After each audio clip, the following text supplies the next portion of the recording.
मैं नए वक्ता को बुलाना चाहती हूँ। दोस्तों, हमारे बीच आ रही हैं चंद्रकांता कौशिक जी। जैसा नाम से है चंद्रकांता, वो चंद्र की तरह ही चमकती हैं। उनके चेहरे पर जो नूर है वो दूर से ही दिखता है। हर व्यक्ति आज कामयाब होना चाहता है, ऊंचाइयों को पहुंचना चाहता है। उसके लिए वो हर तरह की कोशिश भी करता है। अगर उसे सही दिशा और सही निर्देश मिल जाए तो कामयाबी उसके कदम चूमती है। कामयाबी को पाने के लिए और हमें सही दिशा और निर्देश बताने के लिए, और कौन सा ग्रह हमारी किस्मत का ताला खोलेगा, कौन सा ग्रह हमारी किस्मत का ग्रह है, यही सब बताने के लिए आज हमारे बीच चंद्रकांता कौशिक जी आ रही हैं। चंद्रकांता कौशिक जी ज्योतिष के क्षेत्र में पिछले 7 सालों से जुड़ी हुई हैं। उनको बहुत से अवार्ड्स मिल चुके हैं और उनके बारे में मैं जितनी तारीफ करूं शायद कम है, समय कम है, तो मैं आपको तालियों के साथ स्वागत करती हूं चंद्रकांता कौशिक जी का।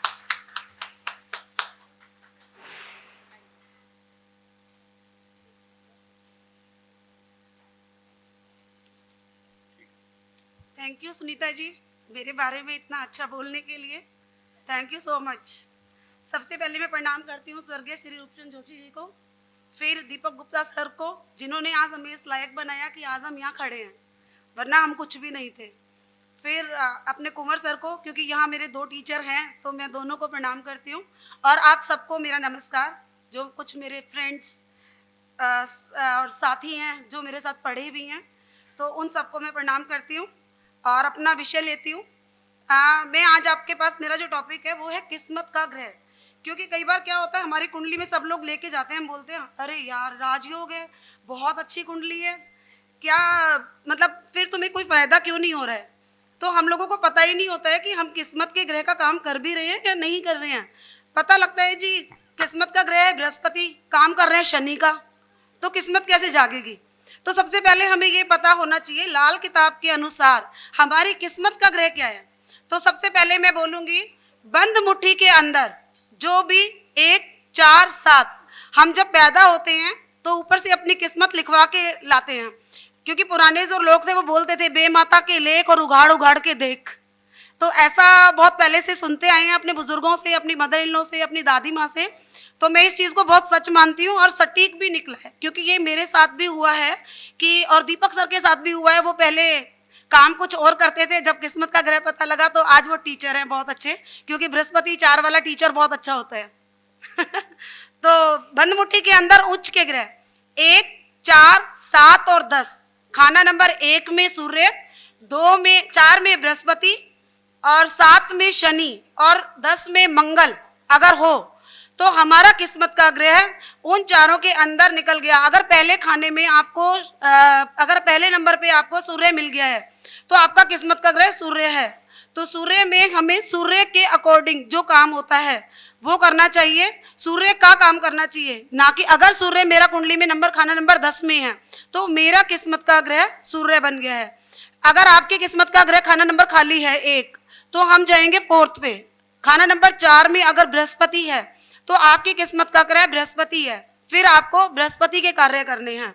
फिर हम जाएंगे 7 नंबर उसमें खाना नंबर में, तो खाना नंबर 7 में अगर शनि है तो आपको शनि के काम करने हैं। और फिर जाएंगे हम खाना नंबर 10 में। खाना नंबर 10 में अगर मंगल है तो आपका किस्मत का ग्रह मंगल है। अब किसी का स्टेप 1 में किस्मत का ग्रह नहीं निकलता, बहुत लोगों का नहीं निकलता, क्योंकि बंद मुट्ठी के अंदर बहुत लोगों के ग्रह खाली रहते हैं। तो हम स्टेप 2 में जाएंगे, उसके अंदर बंद मुट्ठी के बाहर उच्च के ग्रह। अगर बंद मुट्ठी के बाहर आपके उच्च का कोई भी ग्रह आता है जो कि होरा सीरीज के अंदर जो पहले नंबर पर होना चाहिए, तो वो हमारा किस्मत का ग्रह होगा। स्टेप 2 में हम जाएंगे तो 2nd हाउस के अंदर अगर किसी का चंद्रमा बैठा है तो वो उसकी किस्मत का ग्रह हो जाता है। फिर उसके बाद हम 3rd हाउस में जाएंगे। 3rd हाउस में अगर बुध बैठा है तो वो उसकी किस्मत का ग्रह है। फिर हम 6th हाउस में जाएंगे। 6th हाउस में जिसका बुध या राहु बैठा है वो उसका किस्मत का ग्रह है। 9th हाउस में जाएंगे तो 9th हाउस में अगर केतु है वो किस्मत का ग्रह है। 12th हाउस में फिर हम जाएंगे तो 12th हाउस में शुक्र अगर बैठा है तो किस्मत का ग्रह है। अगर किसी का यहाँ भी किस्मत का ग्रह नहीं निकलता, बहुत लोग हैं जिसके एक ही जगह पर बहुत सारे ग्रह बैठे होते हैं, किसी के सप्तम में 5 ग्रह होते हैं, किसी के चतुर्थ भाव में 4-5 ग्रह बैठे होते हैं, तो यहाँ भी अगर किसी का नहीं निकल रहा है किस्मत का ग्रह, तो हम स्टेप 3 पे जाएंगे। वहां पे हम काल पुरुष की कुंडली के अनुसार जो मालिक ग्रह है कुंडली के, उसके लिए किस्मत का ग्रह हम चूज करेंगे। खाना नंबर 1 में अगर किसी का मंगल बैठा हुआ है तो वो किस्मत का ग्रह है। सेकंड हाउस में अगर शुक्र बैठा हुआ है तो वो किस्मत का ग्रह है। थर्ड हाउस में यदि बुध बैठा है वो किस्मत का ग्रह है। अगर चतुर्थ में चंद्रमा बैठा है वो किस्मत का ग्रह है। यहां भी नहीं आ रहा, फिर फिफ्थ हाउस को चेक करेंगे। फिफ्थ हाउस में यदि सूर्य है वो किस्मत का ग्रह है। सिक्स हाउस में यदि बुध है वो किस्मत का ग्रह है। फिर 7th में शुक्र उच्च का होता है तो वो किस्मत का ग्रह है। 8th में मंगल, 9th हाउस में गुरु, 10th और 11th में शनि और 12th हाउस में गुरु। ये हमारा 3rd स्टेप पूरा होता है। अगर यहाँ पर भी आपका किस्मत का ग्रह नहीं निकलता, क्योंकि बहुत लोग सोच रहे होंगे अरे यार मेरा तो यहाँ भी नहीं निकला, क्या मेरी किस्मत सोई हुई है? नहीं, क्योंकि भगवान ने एक किस्मत का ग्रह सबकी कुंडली में दिया है। फिर हम स्टेप 4 पे जाएंगे। स्टेप 4 के अंदर अगर किस्मत का ग्रह नहीं निकलेगा, वो तो ऐसा कोई बंदा ही नहीं हो सकता, इसका मतलब फिर उसकी कुंडली ही नहीं है। स्टेप 4 में 9th हाउस को देखेंगे। 9th हाउस में जो ग्रह होंगे वो किस्मत का ग्रह होगा, वो चाहे वहां पे मंदा ही क्यों ना हो, चाहे वो सोया ही क्यों ना हो, लेकिन किस्मत का ग्रह वही होगा। अगर 9th हाउस भी किसी का खाली है तो हम 3rd हाउस में जाएंगे। 3rd हाउस में देखेंगे कि जाकर किस्मत का ग्रह 3rd हाउस में तो नहीं बैठा। 3rd हाउस भी अगर हमारा खाली है, क्योंकि किसी के 6 के 6 ग्रह मान लो सप्तम में जाके बैठ गए हैं और कुंडली का और बाकी लगन में बैठ गए हैं, तो यहाँ पर भी खाली हो सकता है। फिर हम 11th को देखेंगे। 11th हाउस में अगर हमें मिलता है कोई भी ग्रह, चाहे वो वहां पर मंदा हो चाहे वो नीच का हो, वही हमारी किस्मत का ग्रह होगा। फिर हम 5th हाउस में जाएंगे अगर 11th में भी नहीं मिलता है तो। फिर हम 5th के बाद 2nd में जाएंगे। 2nd हाउस में भी अगर कोई ग्रह नहीं है, खाली है, तो 6 नंबर में जाएंगे। 6th हाउस भी अगर खाली है तो हम 12th में जाएंगे। अगर 12th भी खाली है तो 8th हाउस में तो किस्मत का ग्रह मिलेगा ही, चाहे वहां पे मंगल बुध भी क्यों ना हो, वही हमारी किस्मत का ग्रह होगा। तो हमें वहां पर जाकर देखना है कि वो मेरी किस्मत का ग्रह कहीं ना कहीं सबको मिल गया होगा। अब बात ये आती है कि किस्मत का ग्रह तो मिल गया है, लेकिन मेरे तो एक घर के अंदर 4 से 5 ग्रह बैठे हैं, तो मैं कौन से ग्रह को मानूं कि मेरी किस्मत का ग्रह कौन सा होगा? तो होरा सीरीज है लाल किताब की हमारी। तो होरा सीरीज के अंदर जो हमारे होरा के अकॉर्डिंग 1st नंबर पे होगा वो किस्मत का ग्रह होगा। मान लो किसी के 5 ग्रह सप्तम में ही बैठे हैं, वहां पे शुक्र भी है और शनि भी है, तो दोनों किस्मत के ग्रह आ रहे हैं। या 2nd हाउस में सूर्य भी आ रहा है, शुक्र भी आ रहा है, तो वो भी किस्मत का ग्रह आ रहा है।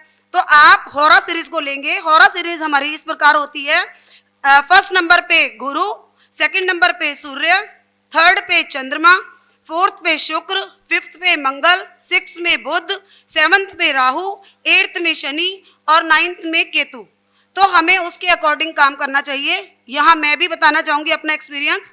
मैं बहुत दिन से आयुर्वेदाचार्य हूँ, नेचुरोपैथी कर रही थी, डॉक्टर थी नेचुरोपैथी की, कॉस्मेटोलॉजिस्ट थी आयुर्वेदा से, और मैं म्यूजिक टीचर भी रह चुकी हूँ सेंटर स्कूल में। लेकिन मैं अपनी लाइफ से सेटिस्फाइड थी नहीं। मैं सोचती थी मुझे और कुछ करना है और कुछ करना है। बाद में आके बहुत जगह सीखा, वैदिक किया, केपी किया, बहुत सारा किया। फिर एंड में दीपक गुप्ता सर से जुड़े और हमने लाल किताब का शुरुआत की। हालांकि मैं लाल किताब 15-16 साल से सेल्फ पढ़ रही थी, क्योंकि मेरा इंटरेस्ट था। और कहते हैं कि लाल किताब ना खुद खींचती है, हम नहीं जाते, वो हमें खुद बुलाती है। तो जब मेरा टाइम आया तो मुझे लाल किताब ने बुलाया, और आज आकर मुझे पता लगा कि मेरी किस्मत का ग्रह बृहस्पति था और मैं काम शुक्र का कर रही थी, मैं काम मंगल का कर रही थी। तो आज अब मैं जिस हिसाब से जितना छोटी हूँ, मेरा ख्याल से आप बहुत लोगों से बहुत लेट में आई हूँ, और अपने सर की कृपा से आज मैं स्टेज पर आकर बोल रही हूँ, तो मैं बहुत सेटिस्फाइड हूँ कि आज मैं बृहस्पति का काम करने लगी हूँ। तब मुझे सेटिस्फेक्शन हुआ है, आज मुझे पता लगा है कि बृहस्पति ही मेरी किस्मत का ग्रह है और मुझे इसी का कार्य करना चाहिए। तो मैं सबसे उम्मीद करूंगी कि लाल किताब को कोई टोटका ना समझकर, कोई गलत ना समझकर, लोग जादू टोना समझते हैं कि हम शायद कोई जादू टोने वाले हैं, मुझे लगता है नहीं समझना चाहिए, क्योंकि ये भी एक ईश्वर की विद्या है। ये भी हमें उसके, जब हम रेमेडीज लेते हैं इतनी इजी, क्योंकि कहीं भी चले जाओ रेमेडीज लाल किताब की ही चलती है, जब हम ये रेमेडीज लेते हैं तो हमें पता लगता है कि हमें कितना असर मिला है। जब हम उस गुरु को पूजेंगे, मेरा उच्च का ग्रह अगर बृहस्पति है तो नेचुरली है कि मुझे अपने बृहस्पति को संभाल के रखना है। हमें किसी की भी अपने गुरु की बुराई कभी नहीं करनी है, उसकी अच्छाई देखनी है हमेशा। तो यहाँ मैं अपने गुरु के लिए एक बार आप लोगों से भी कहूंगी और मैं खुद भी थैंकफुल हूँ और ताली बजाऊंगी कि उन्होंने हमें आज इस लायक बनाया कि हम आज यहाँ खड़े। Thank you so much. सुनने के लिए धन्यवाद। धन्यवाद चंद्रकांता जी। दोस्तों, जैसे कि हम जानते हैं कि हर व्यक्ति की जिंदगी में कोई ना कोई फॉर्च्यून होता है। बिना फॉर्च्यून के इसी प्रकार से जीवन चलता है। मान लीजिए आप किसी हाईवे पे चढ़े गए और उस हाईवे में कट नहीं है और वो हाईवे 12, 15, 20 किलोमीटर बाद जाकर वो कट आएगा, तो आपको वो 20 किलोमीटर का रास्ता पार करना ही पड़ेगा और कोई अल्टरनेट नहीं है। जब जागो तब सवेरा। मैंने अपनी लाइफ में 1995 से बहुत जॉब करी और हर कंपनी में 5-5, 7-7 साल दिए। अंत में पता लगा कि मेरी किस्मत का ग्रह बृहस्पति है। यह मुझे पता लगा 2012 में। 2012 से अब तक का सफर आपके सामने है। हर व्यक्ति को अपना फॉर्च्यून तो पता होना चाहिए। अगर आपकी कोई किस्मत का ग्रह है, आप उसका 1% काम करिए, 99% का रिजल्ट मैं गारंटी कहता हूं कि आपको मिलकर रहेगा। 1%। अगर आपने अपने अनफॉर्चुनेट का काम 99% किया तो अंत में आप ये कहेंगे शायद ऊपर वाले को यह मंजूर नहीं था कि मैं इसमें कामयाब हूं। तो किस्मत का ग्रह बहुत अच्छा चंद्रकांता ने बताया।